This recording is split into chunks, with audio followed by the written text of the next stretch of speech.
Action ન્યૂઝમાં આપનું સ્વાગત છે। ગાજરાવાડી પમ્પિંગ સ્ટેશન દુર્ઘટનામાં બાળકને બચાવવા ફાયર બ્રિગેડની ગાડી પણ પલટી। વડોદરા શહેરના ગાજરાવાડી વિસ્તારમાં આવેલ સુએજ પમ્પિંગ સ્ટેશન છેલ્લા ઘણા સમયથી બંધ હાલતમાં છે। આ જ સ્થળે એક બાળક રમતો રમતો સ્લેબ પર ઊભો રહ્યો હતો ત્યારે અચાનક સ્લેબ તૂટી પડતા બાળક નીચે પમ્પિંગમાં પડી ગયો। દુર્ભાગ્યે તૂટી પડેલી સ્લેબ બાળકના માથા પર આવી પડતા ગંભીર ઈજા થઈ। ઘટનાની જાણ થતાં સ્થાનિક પોલીસ અને 108 એમ્બ્યુલન્સને તાત્કાલિક જાણ કરવામાં આવી। ફાયર બ્રિગેડની ટીમ પણ ઘટના સ્થળે પહોંચી, પરંતુ ગાડી પાર્ક કરેલી જગ્યાની માટી ધીમે ધીમે ખસતા ડ્રાઈવરે ગાડી પાછળ લેતા ગાડી પલટી મારી ગઈ। ફાયર વિભાગે બાળકને સુરક્ષિત રીતે પમ્પિંગમાંથી બહાર કાઢી તાત્કાલિક સયાજી હોસ્પિટલમાં ખસેડ્યું। ફાયર બ્રિગેડની પલટી ગયેલી ગાડીને બહાર કાઢવા માટે પણ કામગીરી હાથ ધરવામાં આવી।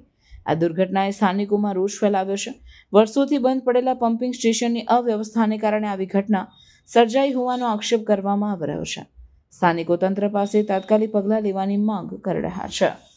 અમને કંટ્રોલ દ્વારા જાણ મળેલી એક છોકરો સુએજની અંદર ઉતરી ગયો છે, પડી ગયો છે, જેને બચાવ કામગીરી કરવા માટે અમારી ટીમ સાથે ગાજરાવાડી ટીમ સાથે અમે ઘટના સ્થળ ઉપર આવેલા અને એ જે છોકરો હતો મોટો સ્લેબ હતો, સ્લેબની ઉપર ઊભો હશે કે કંઈ હશે એમાં પડી ગયો ને એના ઉપર સ્લેબ આવીને એનું માથું ફાટેલું હતું।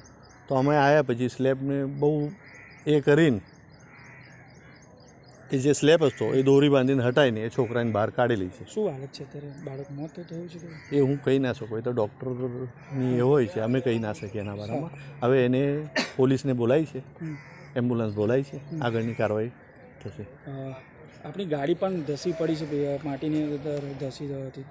હા, એ ઘટના સ્થળ ઉપર આવ્યા પછી બાજુમાં કંઈ એમને પાર કરેલી અને ડ્રાઈવર અમારી જોડે બી રેસ્ક્યુ કામમાં હાજર હતો અને અમારે અહીંથી એક છોકરો કહેવા આવ્યો કે તમારી ગાડી ધીરે ધીરે નમી રહી છે, એટલે મારો ડ્રાઈવર તાત્કાલિક દોડતો ગયો હતો, અંદર ચડીને ગાડી રિવર્સ મારવા ગયો પણ એ ભેકડ ખસી પડવાથી ગાડી નાલામાં પડી ગઈ। ડ્રાઈવરનો બચાવ થયો? ડ્રાઈવરનો બચાવ થયો। શું નામ આપનું? જીતેન્દ્ર જાદવ, એસો।